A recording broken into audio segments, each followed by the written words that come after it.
D24 news కి స్వాగతం। కాకినాడ జిల్లా ప్రతిపాడు నియోజకవర్గంలో దివంగత వరుపుల రాజా జయంతి సందర్భంగా దివంగత రాజా విగ్రహానికి స్థానిక ఎమ్మెల్యే సత్యప్రభ పూలమాల వేసి నివాళులర్పించారు।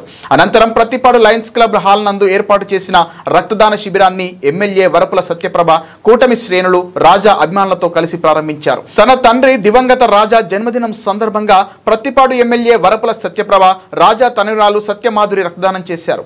ఈ రక్తదానంలో సుమారు 300 మంది కూటమి శ్రేణులు వరపుల రాజా అభిమానులు రక్తదానం చేపట్టారు। అనంతరం నియోజకవర్గంలో ప్రభుత్వ పాఠశాల తరగతి గదులకు సుమారు 300 సీలింగ్ ఫ్యాన్లను ఆయా పాఠశాల అధ్యాపకులకు అందజేశారు। ఈ సందర్భంగా ఎమ్మెల్యే మాట్లాడుతూ ఇంతటి గొప్ప కార్యక్రమం చేపట్టి విజయవంతం చేసిన రాజా అభిమానులకు కూటమి శ్రేణులకు పేరు పేరున కృతజ్ఞతలు తెలుపుతున్నామని అన్నారు। అందరికీ నమస్కారం।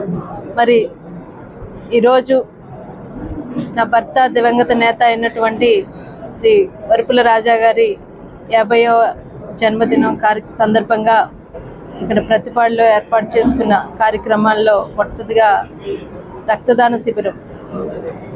ఏదైతే రాజా గారు బ్రతికుండగా నిరంతరం పేదల గురించి, వైద్యం గురించి, విద్య గురించి నిరంతరం ఆలోచిస్తూ ఉండేవారు।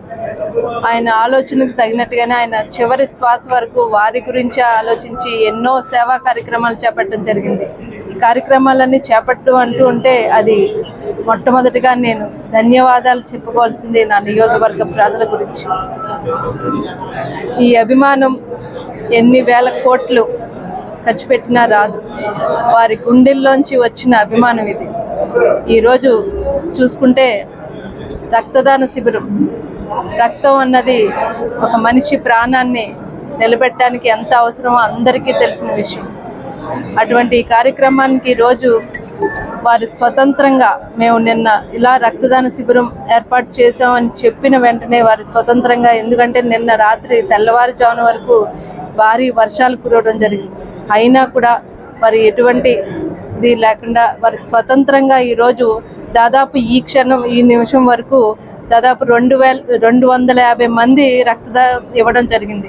ఇది నిజంగా ఒక వ్యక్తి గురించి, వారు దైవంగా భావించే ఒక వ్యక్తి గురించి ఈరోజు 250 మంది రక్తం ఇవ్వడం అన్నది మామూలు సాధారణ విషయం కాదు। కార్యక్రమంలో భాగంగా విద్యార్థులకు నియోజకవర్గంలో ఉన్న అన్ని స్కూల్లో దాదాపు మేము 2 రోజుల క్రితం డిపార్ట్మెంట్ కూడా చెప్పడం జరిగింది, ఎక్కడెక్కడ పిల్లలకి ఆ స్కూల్లో వసతులు ఏమేం కావాలి అనేది ఎంచుకున్నప్పుడు ముందుగా వారికి ఫ్యాన్లు లేవని చెప్పడం జరిగింది।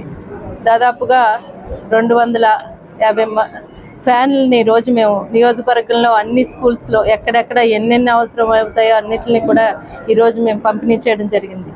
విద్య, పేద ప్రజలకి వారి ఆశయాలు, వారి ఆలోచనలకు తగ్గట్టుగానే ఈ కార్యక్రమం చేపట్టాలని మేము ఈరోజు ఈ కార్యక్రమాలు చేపట్టడం జరిగింది। ఈరోజు ఈ కార్యక్రమంలో పాల్పంచుకున్న ప్రతి ఒక్కరికి కూడా మనస్ఫూర్తిగా ధన్యవాదాలు తెలియజేసుకుంటూ